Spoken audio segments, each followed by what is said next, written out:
On today's In Focus, our topic is economic development.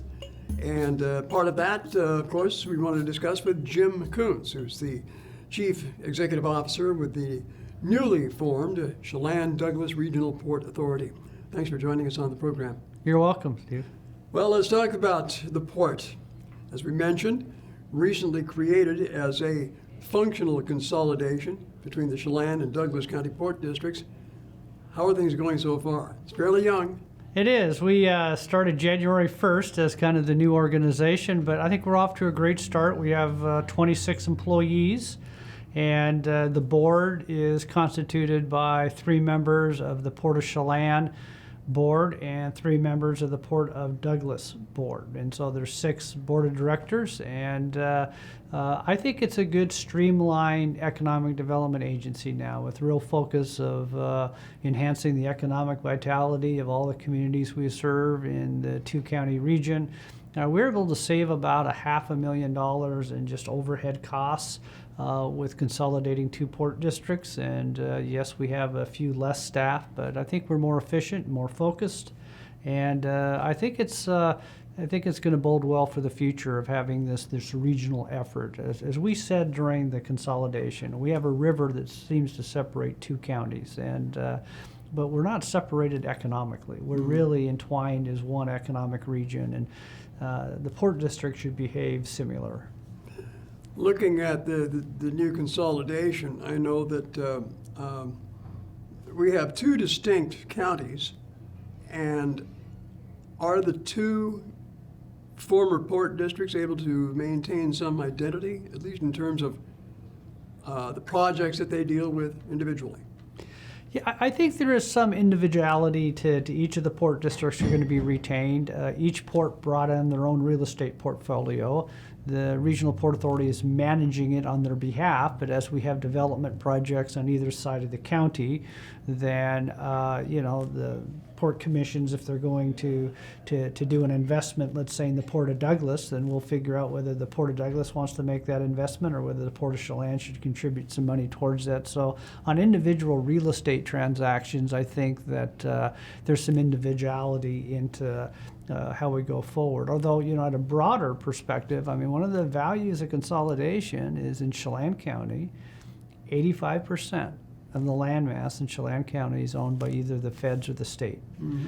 We have very little property available to be developing for industrial purposes, light industrial purposes in Chelan County. In Douglas County, they have a lot of their property in private ownership. And so we see it as a really nice complement to just let's market the valley. I mean, if we land a major employer in Douglas County, we know that a lot of those jobs will be citizens that live in Wenatchee. So I think there's some nice strengths of blending them together simply because of we don't have any landmass in Chelan County to be really developing. Okay, I know that part of the evolution of this new consolidated port district has to do with the continued operation of Pangbourne Airport. Mm-hmm. That's what really brought the 2 together in the first place, I think.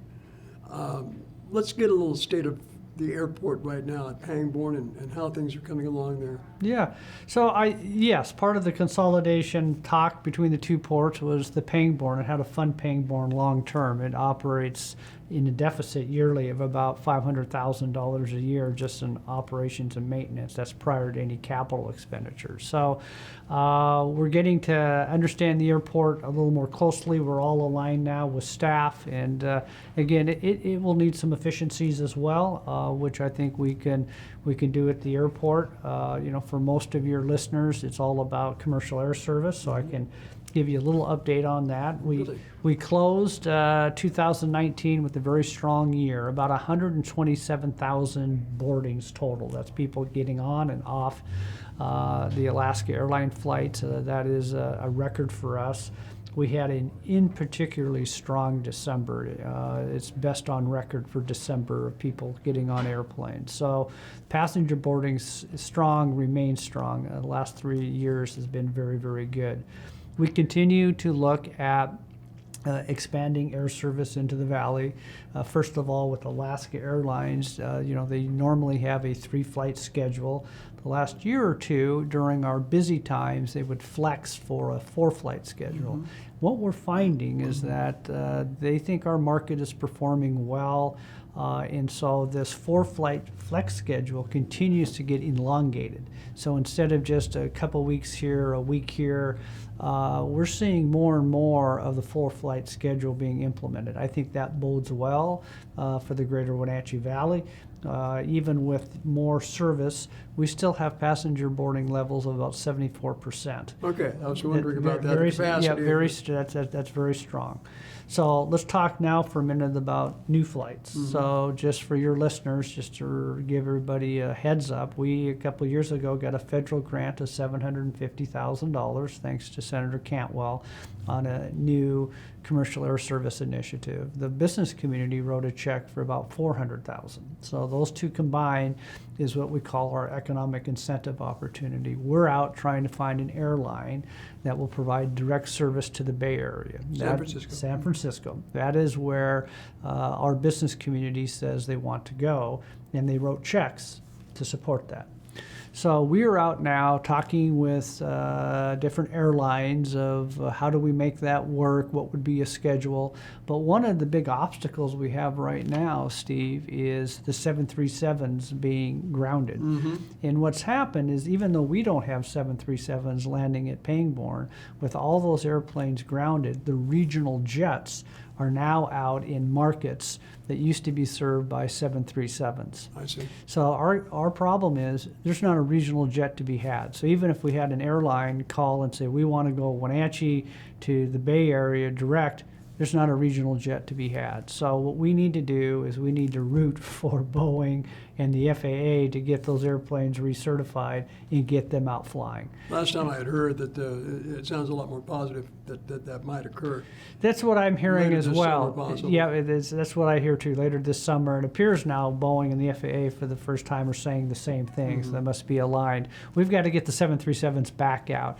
With that, the regional jets will be turned back into some of the smaller markets, and we're still cautiously optimistic we're going to land something. I think it's not if, I think it's a question of when, and it just takes time to get that right airline.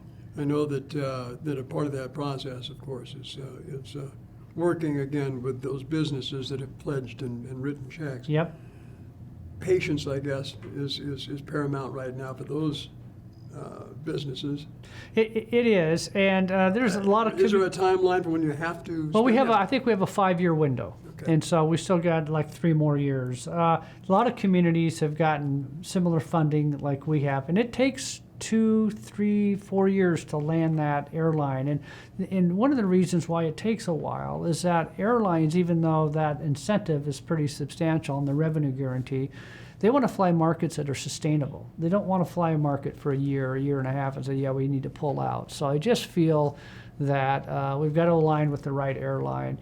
And, while San Francisco and the Bay Area is one target, we talked to other airlines that have a business model of less than daily service to markets like Phoenix and Las Vegas, and I think they have some interest in our market as well. So we're just not only focusing on the Bay Area. That's where the incentive money is, but we also meet with airlines that say, you should be looking at Wenatchee. And so the less than daily service, they have some interest in this market.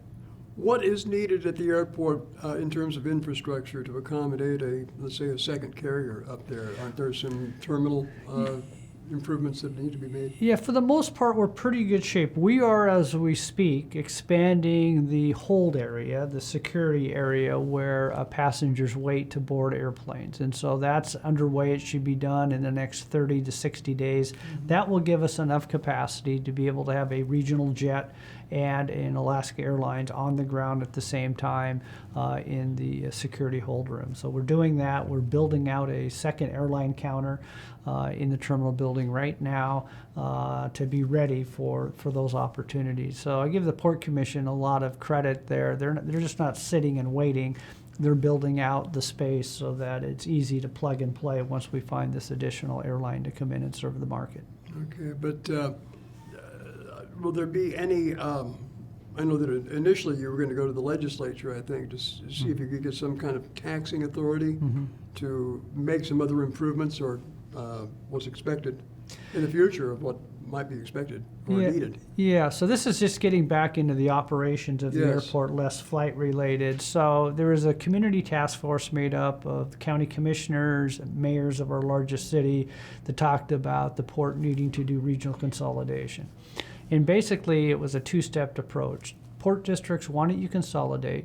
Why don't you save some money and run the most efficient operation you can on behalf of the taxpayers of Chelan and Douglas County? That's job one. Okay, we've done that, and we will continue to find some efficiencies. Once you've done that and show to us that you're running an efficient operation, then perhaps we should look at potentially how to fund Pangbourne in a more sustainable manner. And one of the ideas was a 1/10 of 1% increase in the sales tax, which would have to be voter approved. And so we're not there yet in that journey. It would take legislative authority even to put it on the ballot.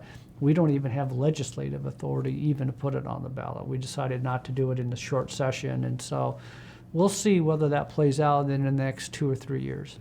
Can you tell us, with the new consolidation, how the tax rate works in terms of property taxes for the two districts? Yeah, it's always a challenge trying to meld organizations together and what the tax rates are. So first of all, for your listening audience, the statutory authority at the state level is you can tax 45 cents per thousand of assessed value. That's what port districts have the upper limit to. Both of these port districts have been enormously conservative of how they tax the local property owners. So in Chelan County, the Port of Chelan taxes 24 cents per thousand of assessed value. Okay. So very good rate. Douglas County, to their credit, taxes 17 cents per thousand of assessed value. So very good tax rates for both. One of the challenges, obviously, is one port pays more property taxes than the other.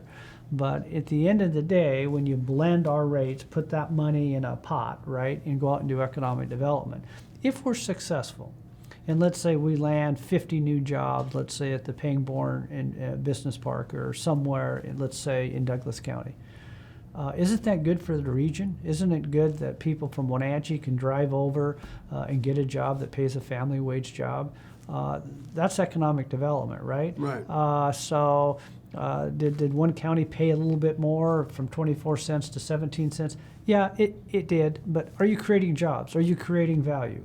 And what's the value proposition of the Port District? And I think if we can deliver on creating jobs and retaining jobs that will support families, I think that's the bottom line. Well, to that end of economic development, I know that the port is increasingly involved with developing properties. You've obtained apparently recently the Lineage property downtown in that warehouse district. Correct. Some exciting potential there, as I understand. Yeah, very much so. So Lineage had put on the market two large parcels of property, Lineage North and Lineage South. And Lineage South, the port was able to acquire it for $4.5 million. There's roughly 100,000 square feet. The idea that the port commissioners had is to acquire that, break it up in smaller parcels, and be able to get it back into the private sector. Not everybody in the community can write a check for $4.5 million. And so, especially the private development community. So we were concerned that these properties could sit for long periods of time. So break them up into condominiums. Exactly, and then let the private business community come in. And so what's happened to date is the phone has been ringing off the hook. There is really? strong demand for Lineage South. So we're in the process right now of developing a subdivision plan of what are we going to do to take this 100,000 square foot of buildings that we own and subdivide them into bite-sized pieces. What's going to be the design criteria? How can we make sure that it gets into the private sector hands, that they develop it in a way that the community is proud of? And then we'll do RFPs, requests for proposals, and get these properties out on the street. So we have 3 different nodes. We have a north node, a south node, and a middle node. And so we'll probably do one at a time, and the north node is the one that will go first. That's right on Orondo Avenue, across the street from Badger Mountain Brewery. Those two buildings, lots of interest, and so we're excited. We think in the next year or two, all the buildings will be turned back to private developers and businesses, and you'll see a funky, fun district down there that the port will have played an important part in. Well, so you're looking at a mix of types of businesses and activities down there? You know, all kinds of different and interesting uses. We've had some interest in a development firm that does like trampoline gyms and family recreational activity opportunities. You got axe throwing down there Yeah, now, isn't yeah, exactly. So there's some interest there, and I think just general interest in redeveloping it for small manufacturing, or there's all kinds of different uses down there. But I think the port will get it out to the developers community, and they'll kind of tell us kind of a little bit of what would be the highest and best use. But we want it redeveloped correctly. We want the buildings repurposed in a responsible manner.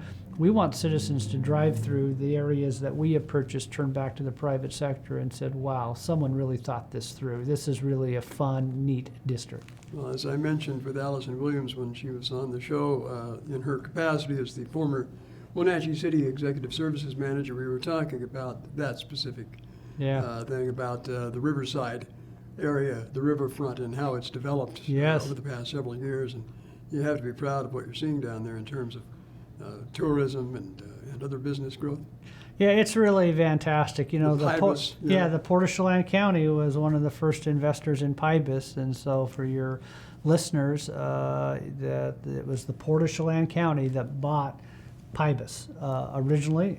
Went in and re-roofed it and did some window packages and all that, and then obviously we had the wonderful Walker family step up and make a huge contribution to make it what it is today. But Port of Chelan was had one of the first investors to make that happen. I know that you probably want to talk a little bit about your Cashmere Business Park as well, because that is seeing some tremendous growth. Yeah, Cashmere Business Park has really turned out well. So that's an old mill site that was in Cashmere that was contaminated. The port bought it, worked with the state in getting it cleaned up so that we had dirt that could be sold and developed. And so what the port has done, we've had a mix of what's happened out there. We sold a parcel to Lau's Trust, who came in and built a building and has a really active roof truss company there, created some really good jobs. And then the Port of Chelan County took some of the parcels, and we have developed two 15,000 square foot multi-use buildings for new tenants, and we've landed two big ones. One is Blue Spirits, who has kind of the Tommy Bahama brand now for rums and vodkas and all of that. They are doing well and in the expansion mode. And then we had a big business recruitment success story with Hearst Corporation. They're out of LA. They do fruit labels primarily for the apple industry, and we recruited them up to Cashmere, and they're leasing space within our manufacturing flex space, and they're doing very well. So. Very good. Well, it sounds like the Chelan Douglas Regional Port Authority is a going concern, and best of luck on that going forward. I know there's a lot of unfinished business here going forward. In fact, later this week we're going to be talking with some transportation officials about some of the studies that are going on right now, especially with the Confluence Parkway, which is definitely something that you're interested in, as well as the US 2 corridor study. Yes, I think that the Confluence Parkway is a really good project. We'd really like to see that happen. We need another bridge, another route over the Wenatchee River. I think that's important. And on transportation, one of the things that I've heard recently that is beginning to pick up some steam and kind of a little bit of a reach project, but I think that this community should rally behind it. We need a 4-lane freeway between here and Quincy, and quite frankly to 395. That is becoming a very heavily traveled road. We have had a whole host of fatality accidents there. We need a 4-lane freeway that basically takes us from East Wenatchee through Quincy to the I-90, excuse me. Well, we see a lot of increased commuters between Quincy and East Wenatchee, and sometimes I think we're becoming a bedroom community for some of the business growth that is occurring in Grant County. Yeah, no, we need to rally the multiple counties and get some money in some of the transportation packages to start the 4-laning to I-90. I just think that needs to happen. Anything else you'd like to add before we let you go today? We continue to talk a little bit on occasion to the Alcoa Corporation. You know, they have the idle plant here in the Wenatchee Valley. We'd love to see them restart that. We don't think that that's necessarily economically viable, and so we continue to try to have a good relationship with them to figure out how can we get the excess property there redeveloped in a responsible way. And I understand you have the so-called Blue Sky project down there. How's that coming along? yeah, it's Another manufacturer? Yeah, another manufacturer has some interest. They need power, but it's a manufacturing process, so it's not data center or cryptocurrency related. It's a pure manufacturing type process, and we seem to be working well with Blue Sky, and talks with Alcoa continue. Good deal. Well, hopefully we can get something resolved there. Hope so. And appreciate you coming in. You're welcome. Again, Jim Kuntz joining us with the Chelan-Douglas Regional Port Authority, and we'll have you back in here in a couple of months maybe. Get an Sounds update good, on it. Steve. Okay, great. Thank you. Thanks for joining us today. I'm Steve Hare. This is In Focus on NCW Life.